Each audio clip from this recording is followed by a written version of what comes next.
Boa tarde.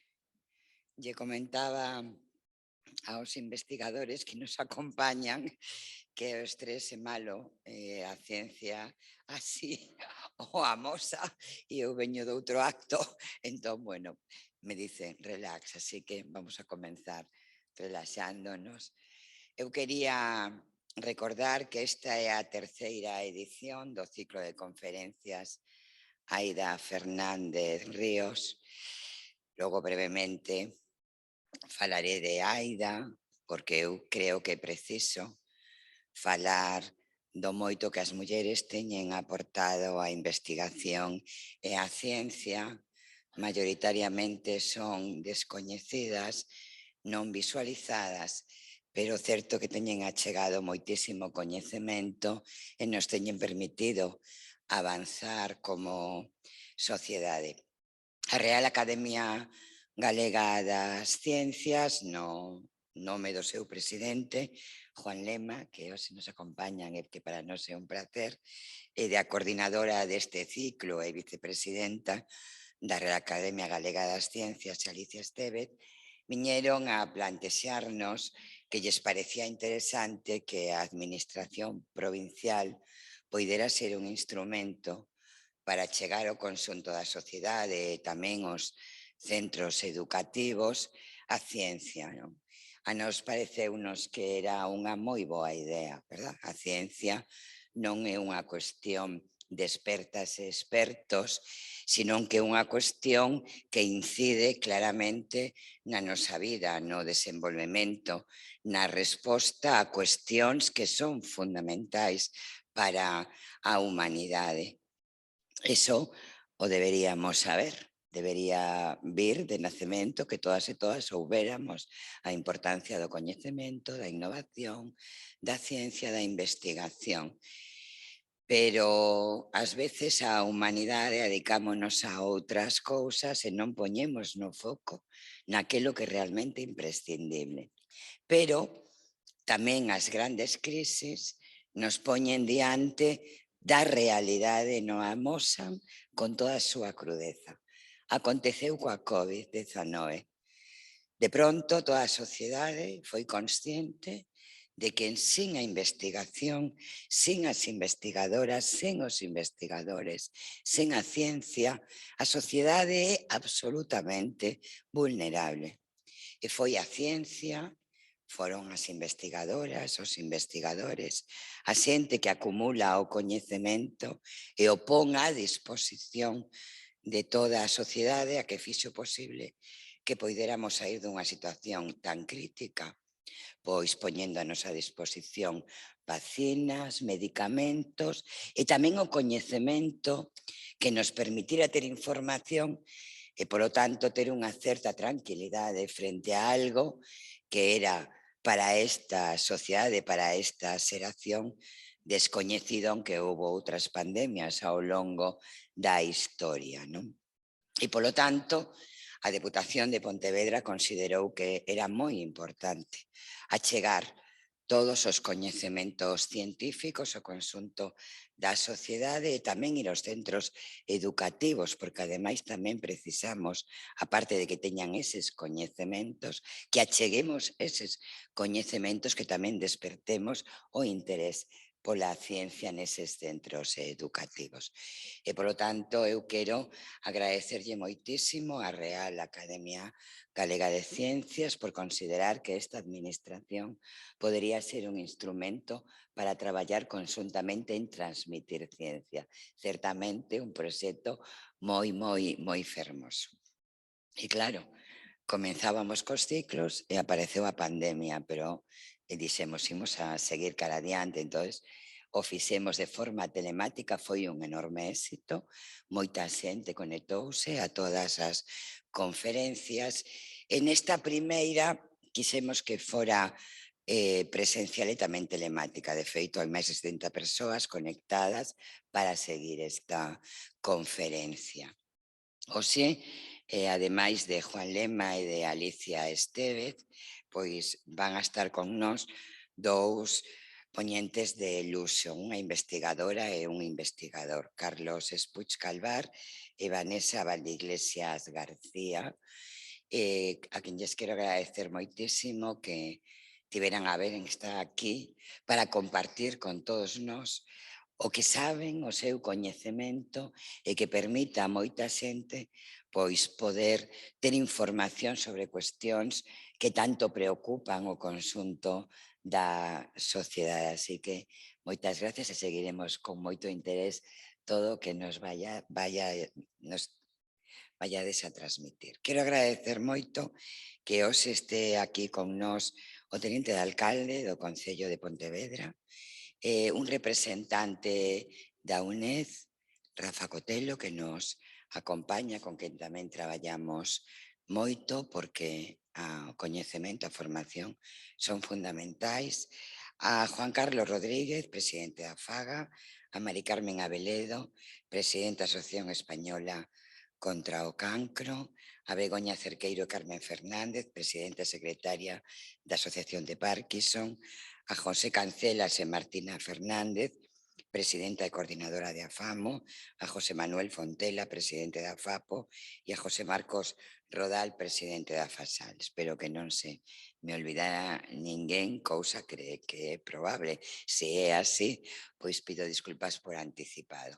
Todas estas asociacións teñen un enorme mérito porque están traballando con persoas que padecen enfermedades que son moi complexas, tanto para as persoas que as padecen como para as súas familias, as súas amizades, e fan un traballo imprescindible que a sociedade lles ten que recoñecer, non?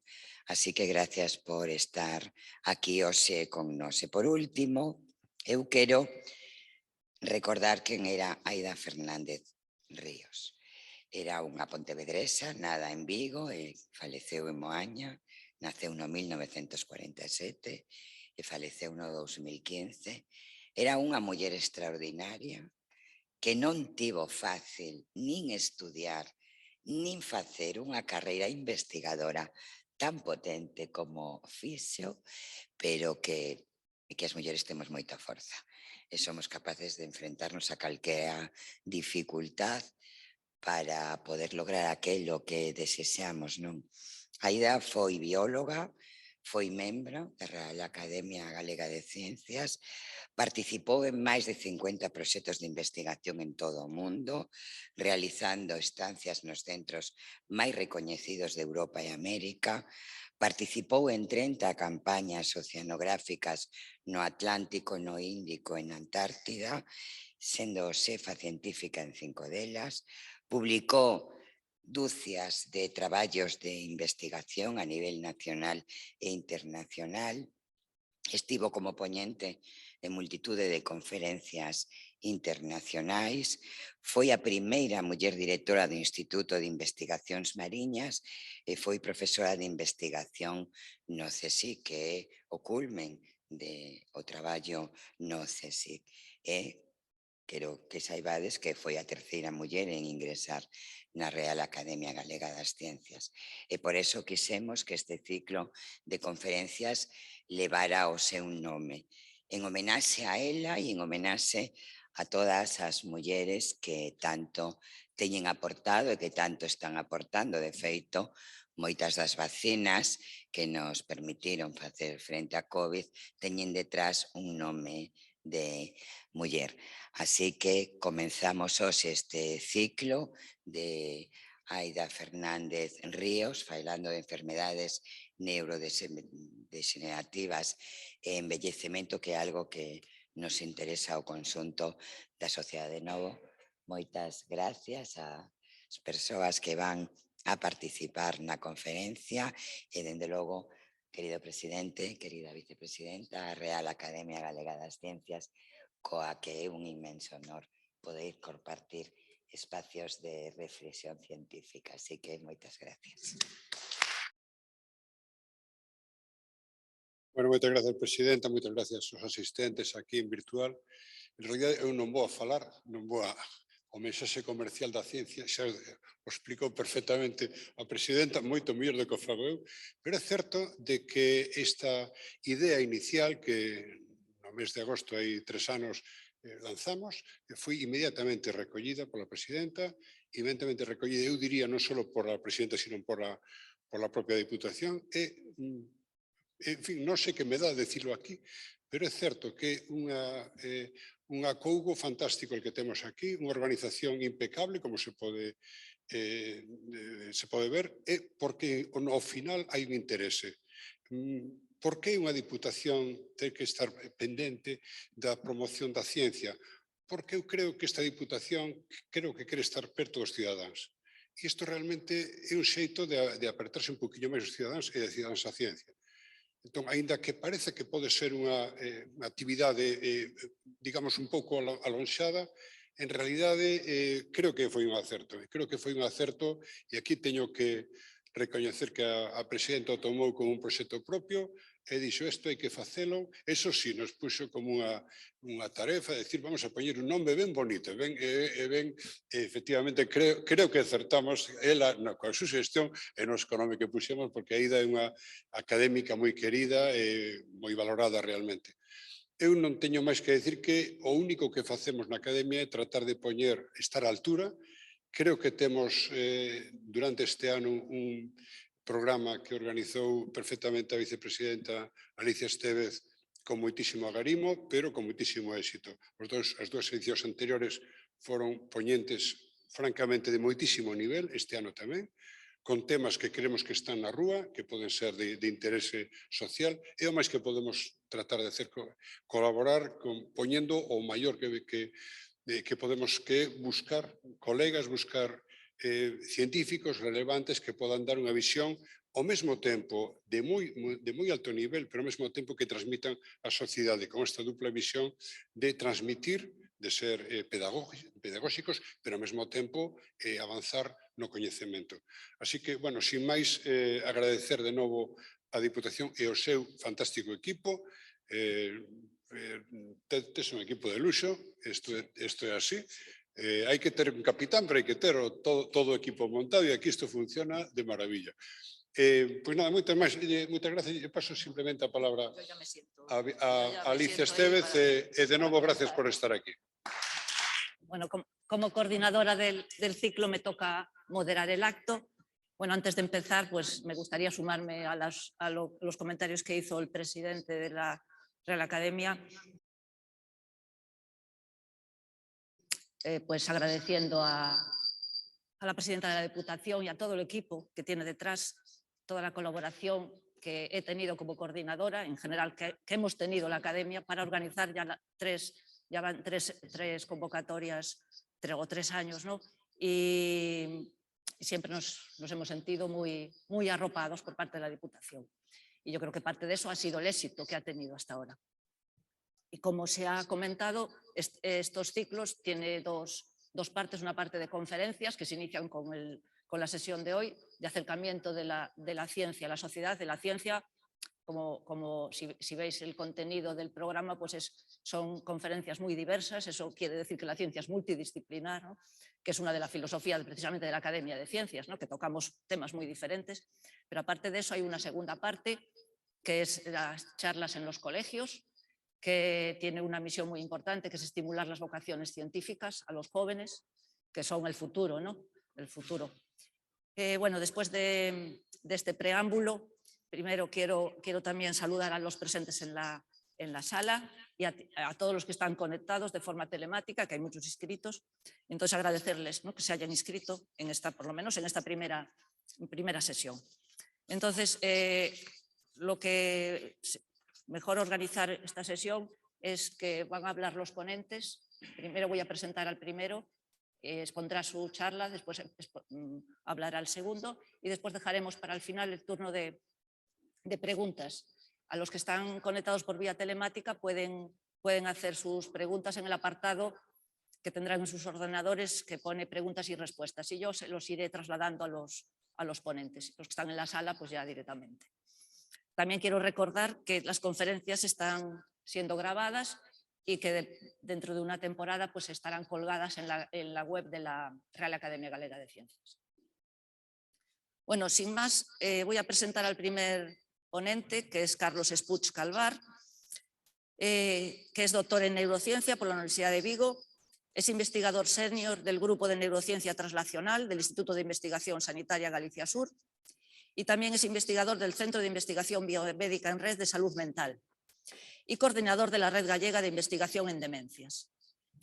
Anteriormente trabajó en prestigiosas instituciones nacionales e internacionales como es el Instituto de Neurobiología Cajal del CSIC, el Instituto Karolinska de Estocolmo o el Instituto de Investigación Sanitaria del Hospital 12 de Octubre. Acredita, Carlos, una excelente trayectoria científica con gran número de artículos publicados en revistas científicas internacionales, capítulos de libro, dirección de tesis doctorales y es autor de varias patentes relacionadas con el tratamiento de enfermedades neurodegenerativas. Además de esta vertiente científica, es profesor en el Máster de Nutrición de la Universidad de Vigo y director y docente en el curso de formación continuada Somos lo que comemos, en los hospitales del Chubi y del Chou, que están relacionado este curso con la influencia que tiene la nutrición en nuestra salud. Es un gran divulgador, participando en diferentes foros sobre el problema clínico y social que representan las enfermedades mentales. Bueno, sin más, te doy la palabra, Carlos.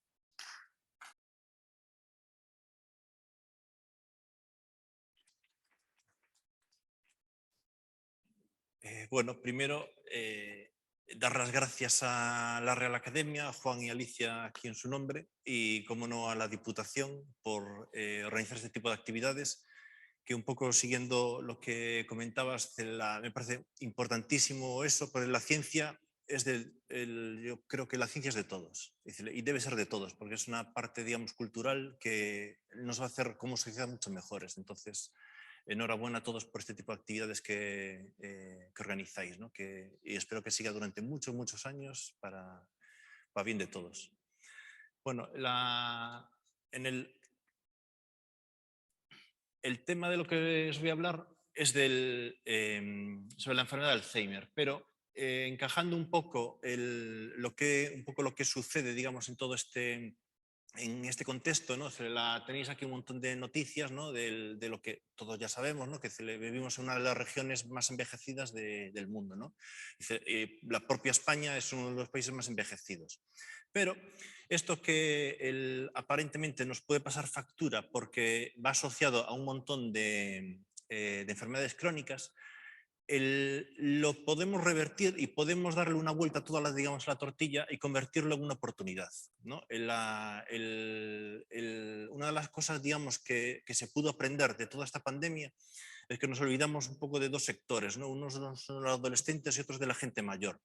Y de esto mismo podemos aprender y darle un poco, digamos, cambiar todo esto, ¿no? Y convertirlo en una oportunidad, pero a todos los niveles, de social, económico e incluso pues, científico, ¿no? El problema que tiene esto es obviamente que esto va asociado a un montón de enfermedades crónicas que obviamente hay que tratar y hay que, bueno, que hay que ayudar, digamos, a toda la gente que conlleva, ¿no?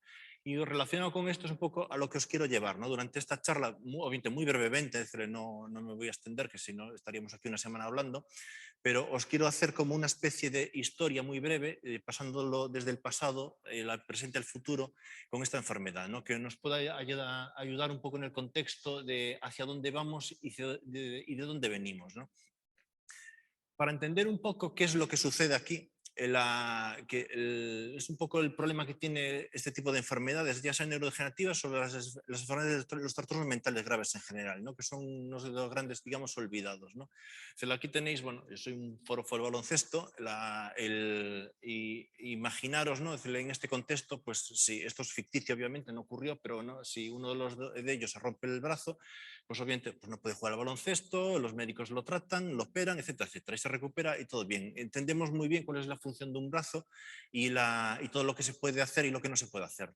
Pero claro, ¿qué sucede cuando lo que nos falla es esto de aquí, ¿no? El cerebro, ¿no? Entonces, claro, lo que sucede es que lo que fallan o lo que nos sucede son cambios en comportamientos, en pensamientos, en emociones, en nuestra conciencia, en nuestro juicio, todo eso es lo que falla, ¿no? Que es difuso, difícil de entender y importantísimo de tratar porque somos nuestro yo, digamos, ¿no? Es decir, en el fondo somos lo que somos gracias a nuestros pensamientos, ¿no? Y esto es un poco el gran hándicap que tiene la neurociencia actualmente. Estamos muy acostumbrados a escuchar este tipo de expresiones, ¿no? Es decir, todos los vientos son cogidos de la prensa, ¿no? Es decir, pues una estrella que se apaga lentamente, ¿no? Hablando de Carmen Sevilla, ¿no? O de Omar Sharif hablando, pues su hijo, ¿no? Es decir, nunca mejorará e irá peor. O pues un poquito más reciente, ¿no? Como Jack Nicholson, el desapareció un poco de los focos de atención por los rumores que tiene de padecer la enfermedad. Esto que tenemos tan interiorizado, ¿no? Pues debería ser, en vez de olvidarnos de todo ello, debería ser, digamos, ayudarnos a ir un poco más, ¿no? Es decir, a visibilizar todo esto.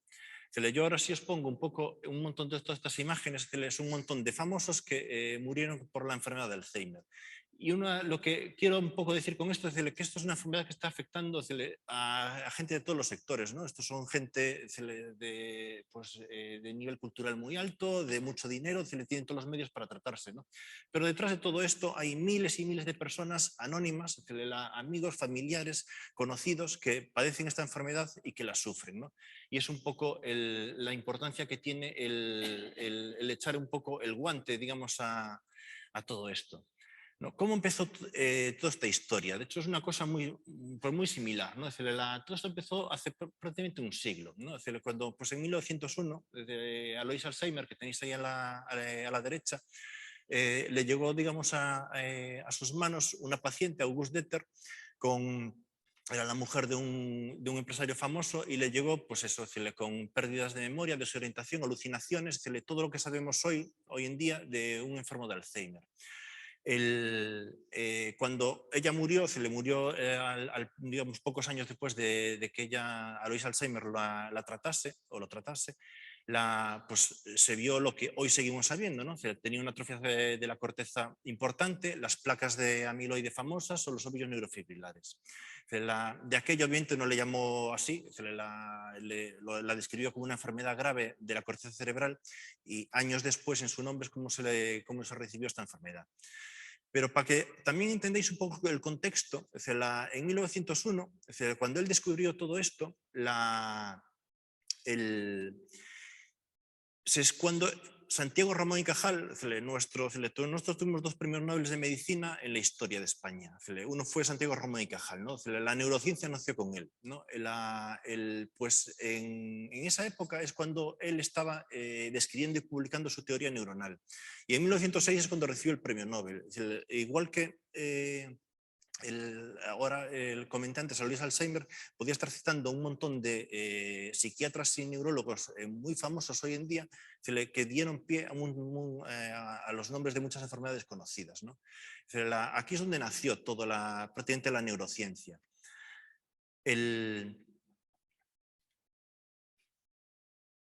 El siguiente gran paso que hubo con esta enfermedad fue ya en 1986. Uno de los experimentos, digamos, biológicos y sociales, digamos, más importantes que se podían haber hecho, sobre todo en la época, ¿no? Salió publicado recientemente en muchos periódicos el proyecto Monaghan Study, como un investigador, David Snowden, reclutó a las monjas de un convento, de la Orden de Notre Dame, que está ubicada en Minnesota, y cómo ellas se sirvieron, digamos, para intentar conocer esta enfermedad. ¿Por qué ellas? ¿No? Que es un poco lo que a veces muchos se preguntan. Porque ellas tenían todos los factores neuroprotectores que se puede tener para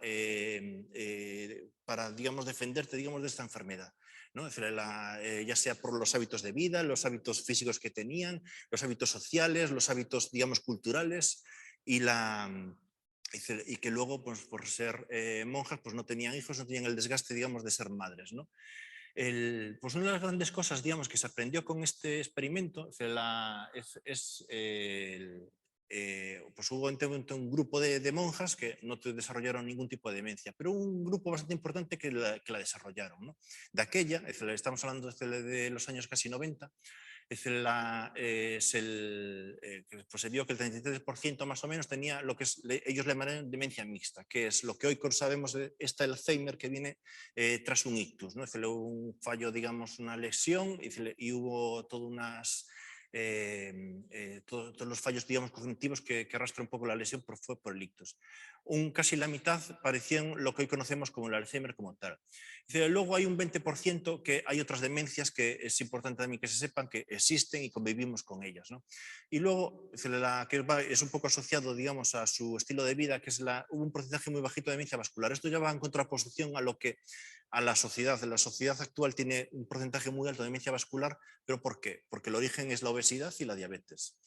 Ellas justamente son todo lo contrario, nosotros, digamos, en nuestra sociedad es justo el otro extremo, ¿no? Pero más importante que esto, porque a partir de aquí, y yo recuerdo que cuando estaba en el Instituto Cajal trabajando, hubo un cambio de paradigma, porque a pesar de que muchas de ellas desarrollaban Alzheimer por tener todas las características neuropatológicas del Alzheimer, no tenían ningún déficit cognitivo, estaban de hecho muy bien.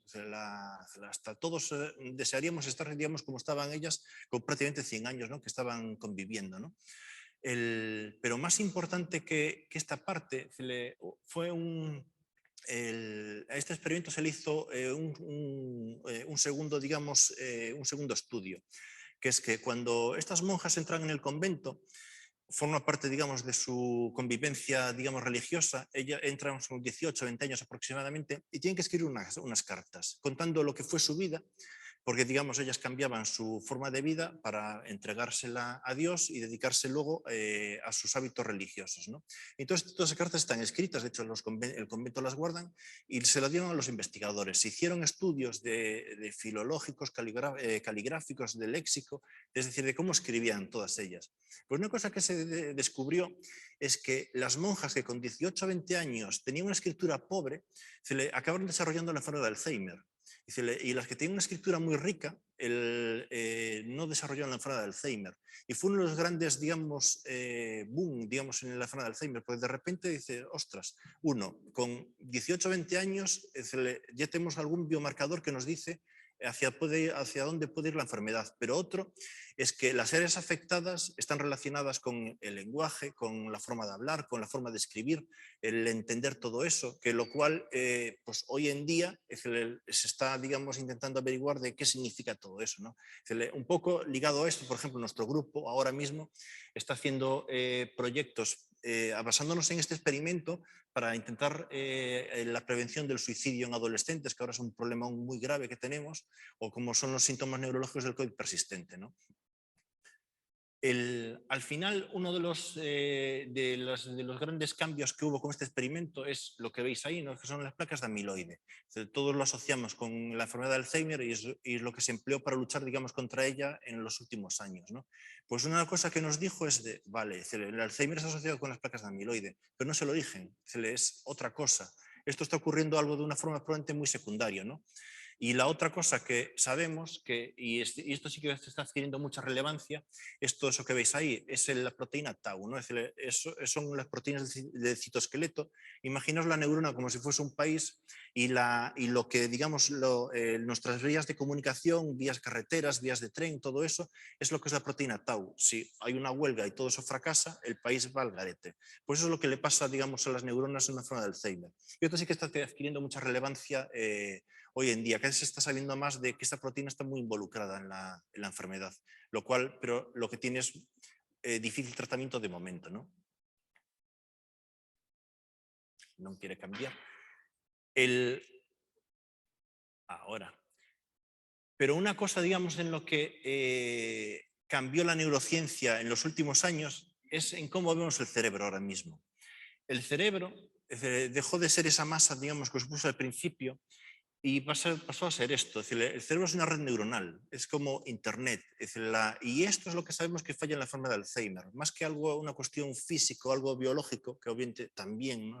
No hay que escapar de ello, pero lo que nos está fallando en la enfermedad de Alzheimer son las conexiones, y eso sí que lo sabemos ahora. Es decir, la enfermedad de Alzheimer es una enfermedad de las conexiones nerviosas, ¿no?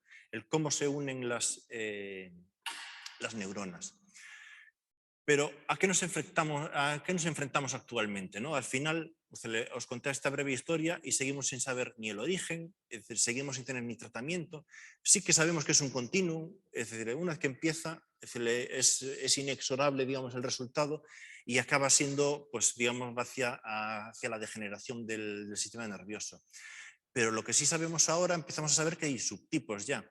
Y lo que no tenemos aún nada claro es cómo hacer un diagnóstico adecuado y correcto, ¿no? Porque todo el diagnóstico, digamos, oficial se hace post-mortem. Pero todo esto empezó a cambiar. Muy recientemente salió publicado esto y es el típico perfil que a lo mejor todos lo hemos conocido alguna vez, típica persona, la mayor, con una cabeza brillante, y de repente con 90 años empieza a tener síntomas cognitivos, empieza a fallar, le falla la memoria y va muy rápido, ¿no? Y luego pues acaba muriendo, obviamente, ¿no? Pero mantiene unos años, digamos, con un deterioro cognitivo muy, muy fuerte. Esto que siempre se dice, bueno, es un Alzheimer, pero empezó muy tarde. Pues hoy sabemos que estas personas lo que tienen es una mezcla entre lo que hoy conocemos con el Alzheimer, porque tienen los acúmulos de amiloide y la taupatía que os decía antes, pero es que además tiene acúmulos de otra proteína, TDP43, que es la que está asociada a la demencia frontotemporal. Y se encontró que está asociada a esas tres áreas, la amígdala, el hipocampo y el giro frontal. Y por ello se le denominó late, ¿no? Va un poco por las siglas. Seguimos sin saber cómo tratarla, pero de repente ya sabemos que esto ya es diferente y ya sabemos un poco las causas, digamos, en lo que aparecen, las causas moleculares y biológicas de este perfil de pacientes. Muy probablemente con los años acaban apareciendo, digamos, otros subtipos, ¿no? El problema, digamos, el siguiente al que nos estamos enfrentando ahora es, bien, aquí tenéis pues son fotos mías, ¿no? Desde que nací hasta ahora no puedo ser más mayor de lo que soy, entonces aquí tenéis a mi abuela y a mi tía abuela. ¿Dónde estudiamos la enfermedad de Alzheimer? ¿No? Estamos siempre yéndonos a estudiar la gente mayor porque son los que tienen los síntomas, son los enfermos, ¿no? Pero lo que sabemos ahora por diferentes estudios que se han realizado pues, tanto en Suiza como en Suecia es que, igual que como os lo comenté antes con el DAN Study, es que el origen de la enfermedad a nivel molecular, los primeros cambios que pueden estar ocurriendo, no es cuando somos mayores, sino muy probablemente en la adolescencia o cuando somos adultos jóvenes, digamos, ¿no? Eso, por un lado, tiene una explicación, tiene una connotación, digamos, importante en cuanto a la ciencia, decirle, bien, hay que buscarlo mucho antes de donde lo estamos buscando. Luego tiene otra connotación ética bastante seria, ¿no? Estamos hablando de personas sanas, ¿no? Pero ya dimos, digamos, un gran paso a dónde buscar todo esto. A raíz un poco de lo que sucedió hace unos años, ¿no? Hace unos años se hizo una evaluación de todos los ensayos clínicos que estaban en marcha para la enfermedad de Alzheimer. Fracasaron todos, ¿no? Y hubo un crack, digamos, a nivel mundial porque se han invertido miles de millones de euros y dólares para desarrollar fármacos, ¿no? Esto dio algo, creo que algo muy bueno es que se rompió una moda de la ciencia, que es estudiar todo hacia esa cascada del amiloide en la que se invirtió muchísimo dinero. Y luego dio otro, que es algo que me gusta mucho de la ciencia, es que dio origen a un montón de ideas nuevas y diferentes, ya de otros ámbitos. Y aquí tenéis lo que es una placa de amiloide, ¿no? Que todos asociamos con la enfermedad de Alzheimer. Pues yo es una teoría muy antigua, que yo la he escuchado ya hace muchos años, pero se tachó como de locura, ¿no? Y es que las placas de amiloide a lo mejor no es algo que ocasionó por la enfermedad de Alzheimer, sino es que se cree que dentro lo que hay son hongos, y se cree que a lo mejor la enfermedad de Alzheimer es una contaminación fúngica, que por algún motivo desconocido los hongos llegan al cerebro que no deberían llegar, obviamente, y lo que ocurre con el amiloide es que simplemente lo envuelve para intentar aislarlo del cerebro y que no haga ningún daño, ¿no? Otro Otro de los descubrimientos muy recientes que se hizo es algo que de hecho también se sabía desde hace muchos años, ¿no? Asociamos a los enfermos de Alzheimer con que tienen una mala higiene dental, ¿no? Y se creía que era un poco, bueno, porque obviamente es muy difícil cuidarlos, es muy difícil el tener, pues mantener una higiene diaria como pues lo hacemos si estuviésemos todos bien, ¿no? Y estaba muy asociado que los enfermos de Alzheimer tenían todos periodontitis dental. Hoy se descubrió hace muy poquito que los enfermos de Alzheimer tenían la bacteria que lo ocasiona, es esa que tenéis ahí, la Poriformonas gingivalis, pues se encontró dentro de las neuronas de los enfermos de Alzheimer, ¿no? Que es un poco, claro, ¿qué quiere decir? Que también por un motivo que no debería ocurrir, es decir, la periodontitis dental aparece solo si tenemos esa bacteria. Si tenemos la boca sana, no está la bacteria en la boca. De alguna forma, de la boca es capaz de llegar al cerebro. Y a lo mejor, de hecho, se habló, pues esto fue muy reciente, de que a lo mejor un tratamiento para la enfermedad de Alzheimer puede ser un antibiótico, o se hablaba ya un poquito más así de un chicle con antibióticos, ¿no? Y otra de las hipótesis que tiene mucha relevancia y es también gracias a una investigadora española súper brillante, María Llorens, ¿no? Que es la neurogénesis, formación de nuevas neuronas, ¿no? Tuve la fortuna de vivir este experimento cuando se descubrió, hasta hace muy poquito la neurogénesis era como un tema tabú también en la neurociencia. Jonas Friesen en el Karolinska describió que sí existe la neurogénesis humana, formación de nuevas neuronas en nuestros cerebros, y María Llorens hace muy poquito describió cómo en los enfermos de Alzheimer hay una reducción de la neurogénesis, lo que no sabemos ni qué significa ni cómo tratarlo, pero es un paso muy importante ya a intentar sacar, digamos, nuevas teorías y nuevos targets, digamos, para poder tratar la enfermedad. Y otra que está adquiriendo mucha relevancia, un poco a raíz del cambio climático y con todo lo que nos estamos enfrentando con nuestros hábitos, digamos, como sociales, ¿no? Y de nuestra civilización, es la contaminación. Cada vez se sabe que la contaminación son partículas, sobre todo las ultrafinas, que son las más peligrosas, ¿no? La que un poco vienen por las calefacciones y por los humos de los coches. Las ciudades están muy contaminadas con ello. Pues se están haciendo estudios y se está viendo cómo los enfermos de Alzheimer tienen mayores niveles de esas partículas ultrafinas dentro del cerebro, que no deberían estar. Le provocan toxicidad y provocan estrés oxidativo, no se le puede achacar como tal de momento a la enfermedad, pero está haciendo tintes muy relevantes, ¿no? De hecho, hay un estudio que se hizo con jóvenes que vivían en los centros de las ciudades y se vio que al estar expuestos, digamos, a esa contaminación tenía niveles más altos cerebrales de amiloide y de tau, que se vio por tomografía, por SPECT, ¿no? No se le hizo ninguna muestra en el cerebro, obviamente, ¿no? Pero algo que se relacionó estos niveles de contaminación es con uno de los factores genéticos del riesgo de Alzheimer, que es APOE4. La gente que tiene este factor genético se le capta más contaminación su cerebro. Y es algo que sabemos que es un factor de riesgo para la enfermedad de Alzheimer. Y otro que también salió muy reciente, es un estudio, lo enfocaron un poquito le dieron a lo mejor un poquito un artículo más periodístico, ¿no? Que lo asoció a la polución a un descenso de la inteligencia, ¿no? Más que eso se está viendo que la contaminación se está ligando a la cognición nuestra, ¿no? Está descendiendo un poco, pero muy probablemente por ese efecto de la contaminación dentro de nuestro cerebro, ¿no? Y otro link que está ahora muy de moda, y no solo en el Alzheimer, en muchas enfermedades mentales, es lo que veis ahí, que es el microbioma intestinal. Todas las bacterias que tenemos en nuestro intestino son bastante más que simples bacterias, ¿no? Tienen muchísima relevancia en nuestro funcionamiento. Y de hecho, bueno, luego os comentaré, hay un fármaco que lo que hace es modular este tipo de bacterias, ¿no? Y se está viendo que puede ser el origen de subtipos, digamos, de la enfermedad de Alzheimer. Y luego ya, más actual, pues un poco a raíz de toda la pandemia que acabamos de sufrir y que aún estamos con los últimos coletazos, Claro, salieron trabajos un poco como esto que veis aquí, ¿no? Es decir, qué ocurre con el virus y nuestros, digamos, las enfermedades, digamos, mentales, neurológicas, psiquiátricas que se está asociando, ¿no?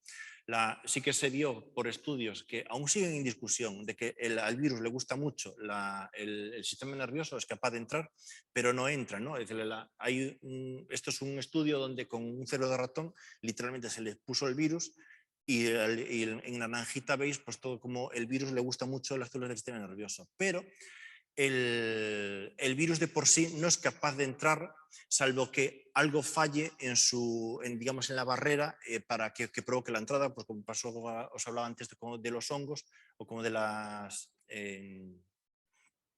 bacterias del gingivitis dental.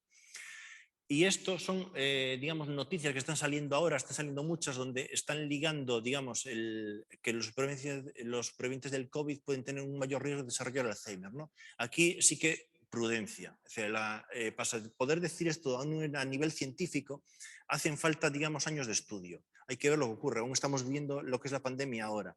¿Qué es lo que sí que sabemos? Vale, al virus le puede gustar el cerebro, no sabemos lo que hace, puede ser bueno o malo, no hace nada, simplemente es desconocido, pero lo que sí sabemos es que lo que es el confinamiento, todas esas medidas, digamos, sociales que hemos aplicado para prevenir esta infección, sí que nos han afectado a nuestro cerebro, y a nuestra cognición. Y uno de los de lo que pues las asociaciones de enfermos de Alzheimer, que aquí hay muchas representadas, lo pudieron vivir, es que esa falta de interacción social ha provocado un deterioro muy, muy severo, digamos, de los enfermos que tenían Alzheimer. Y eso es una razón de cómo es nuestro cerebro. Nuestro cerebro es social. Necesitamos de esas interacciones sociales para poder vivir y para poder mantenerse rico, digamos, a nivel social. De hecho, por eso es tan importante ese trabajo que se hace desde las asociaciones de mantener, digamos, cognitivamente activo un cerebro. Cuando eso se deja de hacer es cuando el cerebro, digamos, se va para abajo. Y da igual que tengas la enfermedad de Alzheimer que no la tengas. Podemos ser una persona normal, si de repente te aíslas, el cerebro va para abajo. Y eso es una de las partes con las que aprendimos con el confinamiento y es algo que tocaría, digamos, pues si nos vuelve a suceder algo parecido, repensar un poco las medidas, ¿no? Un poco por los efectos que hubo en la salud mental provocado por eso. Pero, digamos, no todos son noticias negativas, ¿no? Con todo esto. Hace nada hubo una noticia que habéis de este fármaco, ¿no? El Aduhelm. La FDA hizo una aprobación de emergencia, de hecho fue durante el confinamiento, bueno, los diferentes confinamientos que hubo en los diferentes países, ¿no? Y es el primer fármaco que sale para tratar la enfermedad de Alzheimer en muchísimos años, ¿no? Hasta ahora prácticamente no hay nada, ¿no? Para tratarlo. Pero hubo muchísima polémica con él. ¿Por qué? Uno, por el precio. Si estamos hablando de un fármaco que oscila, bueno, en Estados Unidos oscilaba el precio entre 11.000 y $23.000 al año, ¿no? En Europa lo querían vender por 30.000 euros anuales. Ahora, imaginaros, ¿no? La implicación que tiene eso al año, ¿no? Es decir, estamos hablando de millones de enfermos, no hay economía que sostenga todo esto. Pero los ensayos clínicos que se hicieron y que presentaron a la FDA tenían resultados, digamos, muy discutibles, ¿no? Y de hecho la EMA, que es la agencia europea, al final no lo aprobó en Europa y la propia FDA dijo hace falta hacer un segundo ensayo para intentar replicar estos datos. Pero porque, digamos, al final no sabía que tiene una mejora, pero este ensayo para mí tiene algo muy positivo. Es que este anticuerpo no provocaba un empeoramiento de la enfermedad, lo cual estamos dando ya un primer paso a lo que me parece lo más importante, que es mejorar la cognición, ¿no? Mientras no sepamos, no tengamos un fármaco maravilloso, ¿no? Que sea capaz de curarla, y eso obviamente se puede lograr, pero es muy difícil. Lo importante es tener un fármaco que evitemos ese deterioro cognitivo y que podamos vivir, que al final es lo importante, poder tener una vida lo más correcta posible, ¿no?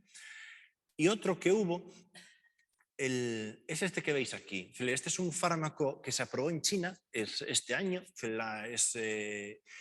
Y es como lo que os comentaba antes, este es el primer fármaco que sale que lo que modula es un oligosacárido, es decir, una especie de azúcar que viene de las algas pardas, y lo que modula es el microbioma intestinal.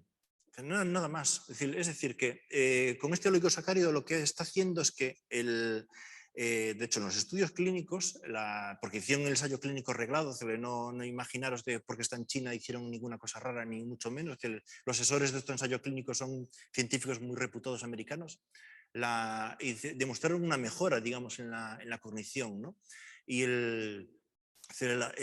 muy probablemente tendrá éxito este fármaco cuando se hagan los ensayos clínicos pues en América y en Europa, pues de pronto hay que replicarlo en todos los países, cuando consigamos, digamos, diagnosticar la enfermedad, pero en los subtipos, ¿no? Muy probablemente este fármaco funcione en esos subtipos donde muy probablemente el fallo sea el microbioma intestinal. Si el fallo es otra cosa, pues a lo mejor no tenga el efecto, digamos, que se le espera.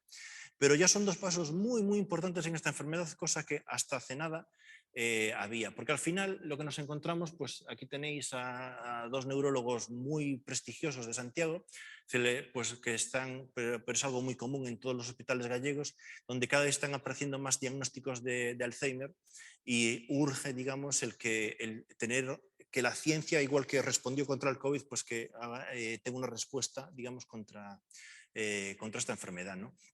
Y al final,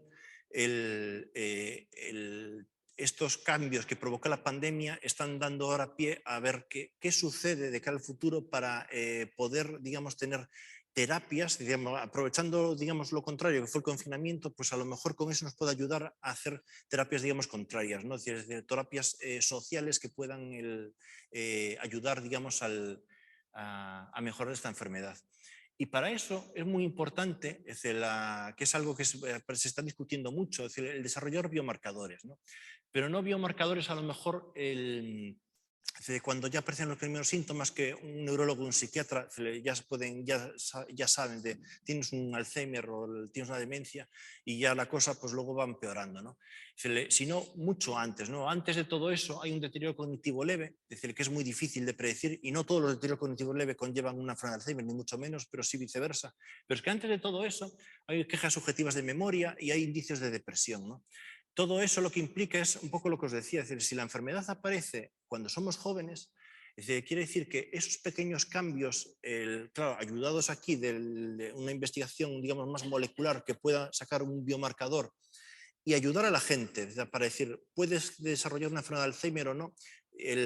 Ahora a lo mejor no tiene un tratamiento, porque muchos te dirán, es que eso es un disgusto nada más, ¿no? Ahora sí, pero se pueden hacer muchas cosas, ¿no? Y yo soy muy optimista de que el futuro, de cara a que salgan, digamos, fármacos que sí que funcionen, ¿no? Y aquí un poco, pues, con la Asociación de Enfermos de Alzheimer de Vigo, AFAGA, que le empezamos así muy recientemente un proyecto para intentar sacar biomarcadores en saliva. Estamos trabajando a nivel de toda la provincia, es decir, que es algo de donde estamos trabajando. Empezamos en esquizofrenia, donde vimos el desarrollo del deterioro cognitivo y ahora estamos intentando aplicarlo para la enfermedad de Alzheimer, ¿no? Y de la misma forma, es decir, que esto, no os voy a hablar un poco de ello, pero sí por lo que coincidió, ¿no? Es decir, a la vez que sacábamos un poco el estudio del carbonato de litio contra el COVID, salió un estudio justo el mismo día que lo hablábamos con mi jefe, donde el litio lo postulaban en Alemania con una opción terapéutica muy seria, porque tiene un efecto sobre la neurogénesis, de hecho, y es algo que no se hace hasta ahora, ¿no? Entonces son cuestiones, digamos, que se pueden abordar, digamos, siendo, digamos, imaginativos también, ¿no? Y un poco, ya para acabar, ¿no? Sí que quiero insistir en que esta enfermedad, digamos, no debemos olvidarla, ¿no? Y es una enfermedad que aparte no es una que afecta, digamos, al paciente en sí mismo, ¿no? Gente que la sufre. Es una enfermedad que afecta a la familia. Y sufre más la familia a veces que el propio paciente, porque desgraciadamente como afecta a la memoria, pues puede aparentar que no sufre, ¿no? Pero quien sufre mucho es la familia. Y aquí sí que insisto, ¿no?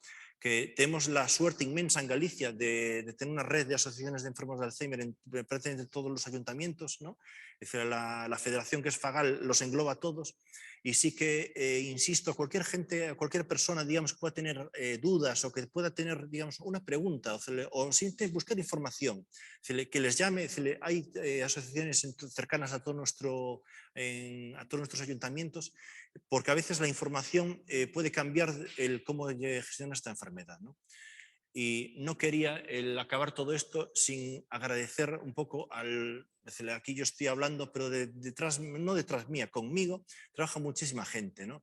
Y un poco aparte, siguiendo a lo que la presidenta Carmela Silva, ¿no?, decía al principio, por lo menos en el campo biosanitario, la ciencia es femenina. Es decir, como dice mi mujer, yo tengo el defecto que me falta una patita en el cromosoma, pero conmigo, si os fijáis, es una foto, digamos, del grupo, son todo chicas, ¿no? Es decir, la ciencia, digamos, no tiene una perspectiva de género y conmigo hay trabajando muchísima gente en el laboratorio y en los propios servicios de psiquiatría y neurología del hospital, que, bueno, sin ellos sería imposible hacer ningún trabajo, ¿no? Pues muchas gracias.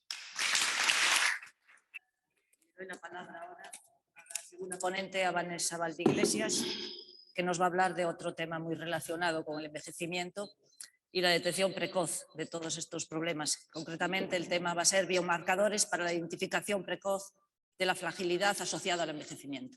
Cuando quieras. Bueno, primero, mientras la van poniendo, empezar agradeciendo, por supuesto, a la Real Academia Galega de Ciencias, al presidente y vicepresidenta por invitarme a estar hoy aquí, que para mí es un honor y un placer al mismo tiempo. Por supuesto, gracias a la señora presidenta, no me dé las gracias a mí, gracias a usted y a ustedes por organizar estas... Ah, ¿y quieres? Bueno, pues yo ya iba. Venga, presenta. Sí. Bueno, para los que no la conozcan, ya iba. Vanessa es doctora en biología por la Universidad de La Coruña y actualmente es investigadora Beatriz Galindo en esta universidad, en La Coruña, en donde forma parte del grupo de investigación sobre diagnóstico conductual y molecular aplicado a la salud. Completó su formación con estancias en distintos centros internacionales, entre ellos el Instituto Científico San Rafael de Hospitalización y Asistencia en Italia, el Instituto de Salud Pública de la Universidad de Porto y el Instituto Nacional de Investigación en Toxicología en la India. Acredita una gran experiencia en el campo de la toxicología genética, la nanotoxicología, y sus trabajos se centran fundamentalmente en saber cómo afecta a la salud la exposición a los nanomateriales y en la búsqueda de biomarcadores que permitan detectar patrones de envejecimiento saludable de manera precoz, como es lo que nos va a hablar ahora. Vanessa tiene, igual que Carlos, una dilatada producción científica, ha sido invitada como ponente en diferentes congresos internacionales y ha sido miembro de diferentes comités científicos y organizadores de reuniones científicas, tanto nacionales como internacionales. Ha recibido a lo largo de su carrera pues, distintos premios, como es el premio de la Real Academia Galega de Ciencias a investigadores jóvenes, el premio Dolores Trigo a su investigación postdoctoral, el premio Mejor Investigadora Joven de Europa, concedido por la Sociedad Europea de Genómica y Mutagénesis Ambiental, premio Gallega Destacada del año 2015 y más recientemente el premio Europeo Mejor Investigador Nobel en el campo del envejecimiento, concedido por la Asociación Internacional de Gerontología y Geriatría. Me gustaría también por último mencionar que es socia de la Asociación de Mujeres Investigadoras y Tecnólogas de Galicia, AMITGAL, en donde está muy implicada siempre en la visibilización de la mujer en la ciencia, ¿no? Que no es mucho. Gracias.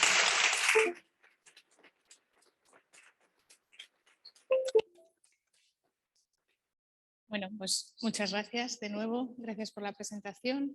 Efectivamente, les traigo, aprovecho la oportunidad y también el área en el que estamos hablando para traerles una de nuestras líneas de investigación.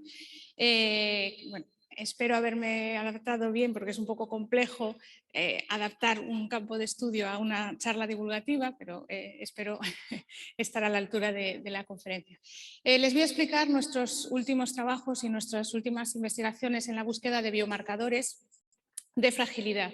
Empezaré, hablando primero de lo que es la fragilidad, vamos a ubicarnos, vamos a ver la situación y por qué la necesidad de buscar biomarcadores de fragilidad y luego les voy a contar un poquito este estudio que estamos haciendo, que llevamos ya varios años. Bien, en la situación actual, que bueno, un poco ya les ha comentado Carlos, está habiendo un cambio demográfico sin precedentes a nivel mundial. Y es algo que está ocurriendo no solo en las sociedades desarrolladas, sino en los países más o menos casi de todo el mundo. Se está juntando el descenso en las tasas de natalidad con el incremento en la esperanza de vida. Un incremento en la esperanza de vida porque tenemos pues, mejores condiciones médicas, unas condiciones de higiene más óptimas, una dieta pues, más vigilada, etcétera, etcétera. Esto hace que las pirámides poblacionales estén cambiando. Y esto ya hay un estudio publicado en 2017 creo que fue por Naciones Unidas en donde ya iban analizando estos cambios progresivos en las pirámides poblacionales de las últimas décadas y vaticinaban cómo se iban a agudizar en los próximos años. En una sociedad como la europea, que está mucho más envejecida, esto es aún más acusado. Y dentro de Europa, España es uno de los países que mayor esperanza de vida tiene. Y dentro de España, Galicia aún más. Entonces, esto como que nos toca muy de cerca. La esperanza de vida, en el momento de hacer este informe, ahora me consta que hay estudios que con la pandemia están viendo que están, bueno, pues ralentizándose un poquito, pero rondaba los 80, 79,3 creo que era para los hombres, 85,4 para las mujeres, una esperanza de vida bastante grande. Y se esperaba que en 2040 incluso fuera mayor de 85 en ambos sexos. Pero quizá lo grave es este dato de aquí, que si la cosa sigue así, parece que todo parece indicar que va a seguir así, que para 2050 vamos a tener algo que nunca había ocurrido, y es la inversión completa de la pirámide poblacional. Por primera vez los jóvenes van a superar, las personas mayores van a superar a la población joven, con todas las repercusiones sociales, sanitarias, económicas que esto conlleva. Bien. ¿Cuál es el reto de la sociedad? Porque el aumentar la esperanza de vida no siempre va ligado a un aumento de la calidad de vida y el bienestar de la persona. Muchas veces aumentar la esperanza de vida va asociado a un aumento de la pobreza, a un aumento del aislamiento social, y el reto real de las sociedades es que esa esperanza de vida aumente, pero que aumente también la calidad de vida de las personas, minimizando o haciendo lo más pequeño posible el coste socioeconómico asociado. Y esto es algo muy importante y muy importante a nivel europeo. Tanto es así que es uno de los pilares y de los ejes centrales de investigación y planes sociales a nivel Europa y uno también en España. De hecho, llevan muchos años, muchas décadas, con una serie de iniciativas encaminadas a promover el envejecimiento saludable, el envejecimiento activo. Algunas de ellas ya las ha mencionado Carlos, la mejora, pues, la actividad física, la dieta, esa estimulación cognitiva que también mencionaba Carlos, que es muy importante, el no aislarse socialmente. Son una serie de campañas que seguro que ustedes ya las han oído porque están en todas partes. Quiero decir con esto que es un problema al que ya se le está intentando poner remedio.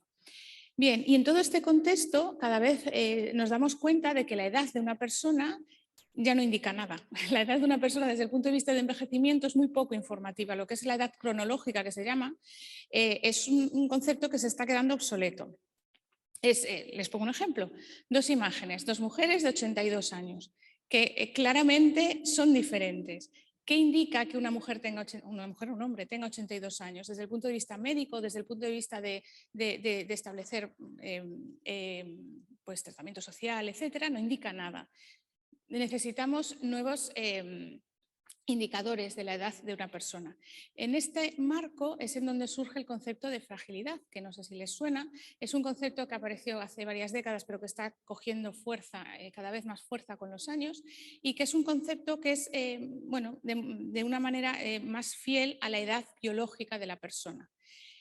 ¿Cómo se define fragilidad? No hay una definición 100% aceptada. Algunas personas hablan de condición médica, otras personas hablan de síndrome. Quizá esta es la más aceptada internacionalmente. Es un síndrome multidimensional de pérdida de energías, de reservas, perdón, de pérdida de energías, pérdida de capacidad física, pérdida de capacidad cognitiva, etc. Las personas que son frágiles tienen unos síntomas y unos signos característicos. Es la fatiga, la pérdida de peso, la debilidad muscular, la pérdida progresiva de las funciones cognitivas y fisiológicas, y esto lo que las hace es ser más vulnerables. ¿Vulnerables a qué? Diréis, las personas frágiles son más vulnerables a todas estas características negativas que veis aquí. Tienen mayor probabilidad de discapacidad, una mayor probabilidad de aislamiento social, de hospitalización, de institucionalización, enfermedades geriátricas, mortalidad. La prevalencia de la fragilidad es muy variable, depende de la raza, de la edad, del país, de la situación socioeconómica de la persona. En España, en general, se ha establecido en torno al 9-16% en personas que viven en comunidad y cerca del 70% en personas en instituciones, lo cual es bastante alto el porcentaje. ¿Y cuáles son las causas de esta fragilidad? Realmente es una condición multifactorial, no hay una única causa, son un acúmulo de ellas. Hay distintos factores que están interviniendo en la fragilidad, como pueden ser factores genéticos, factores nutricionales, algunos factores propiamente del envejecimiento, como la pérdida de peso, etc. Hay patologías que también llevan asociadas fragilidad. De hecho, la fragilidad no es exclusiva del proceso de envejecimiento, es muy característica del proceso de envejecimiento, pero no es exclusiva. Hay patologías que, en personas jóvenes que también llevan asociadas procesos de fragilidad. Y luego también el estilo de vida, pues los hábitos, el consumo de alcohol, el tabaco, la exposición, que creo que también, la exposición ambiental que también comentaba Carlos, la estimulación cognitiva, etcétera. Es un conjunto de factores los que pueden estar interviniendo en la fragilidad. ¿Por qué es importante detectar personas frágiles o identificar personas frágiles? Es importante un poco pues, por todo lo que estoy diciendo, porque la fragilidad está asociada a una serie de efectos negativos.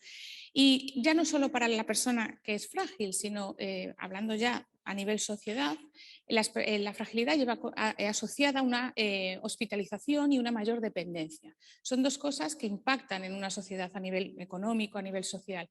Por eso es importante identificarla.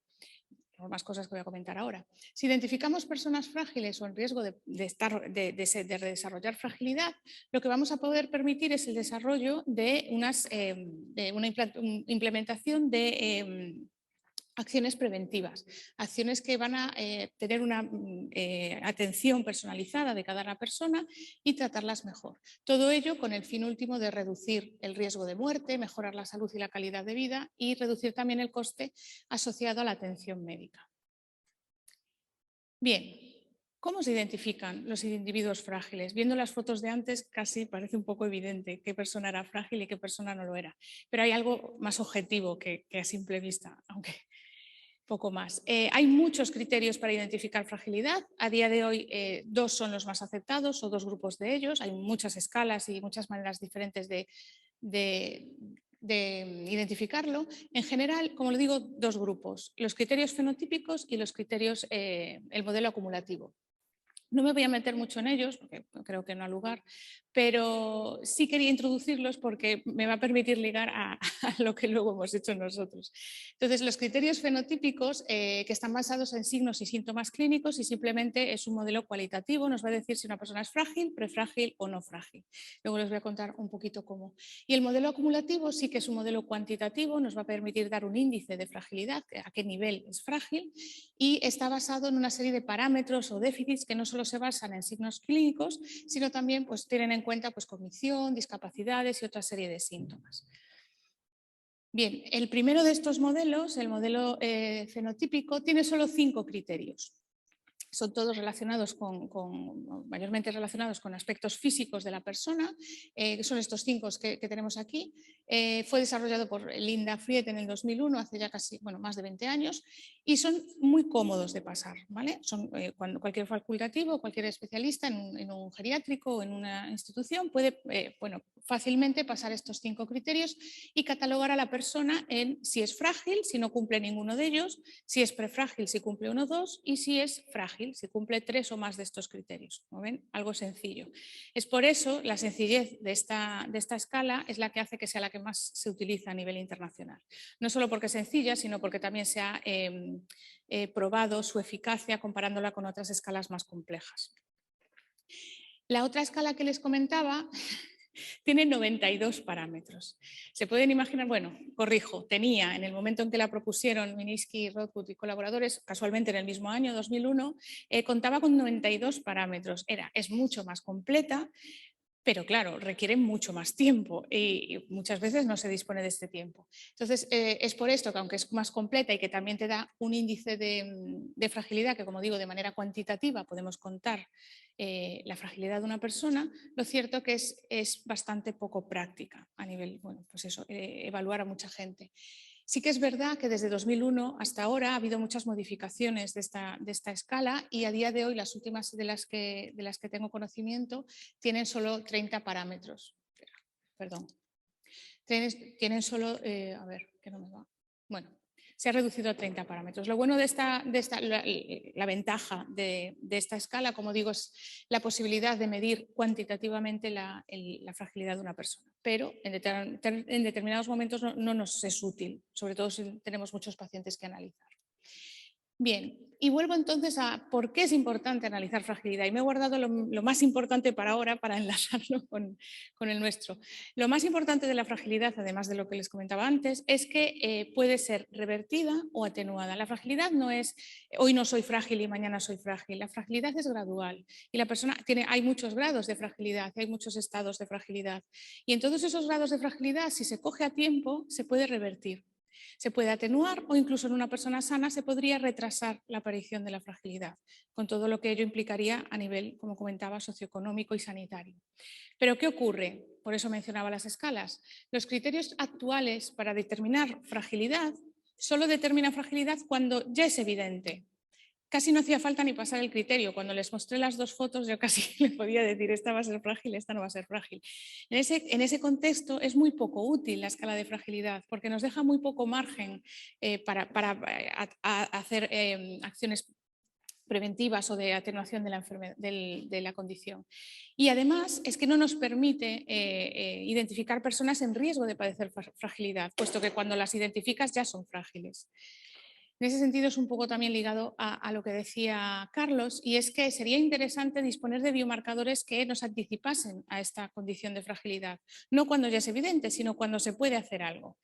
Y en ese sentido, nuestro grupo está haciendo un estudio, perdón, va esto más rápido, voy yo más rápido hablando que el pasador, en donde intentamos desarrollar biomarcadores. Estos biomarcadores que comentaba mi compañero, que sería bueno desarrollarlos para el Alzheimer, nosotros estamos trabajando en desarrollar biomarcadores para identificar de forma precoz la fragilidad.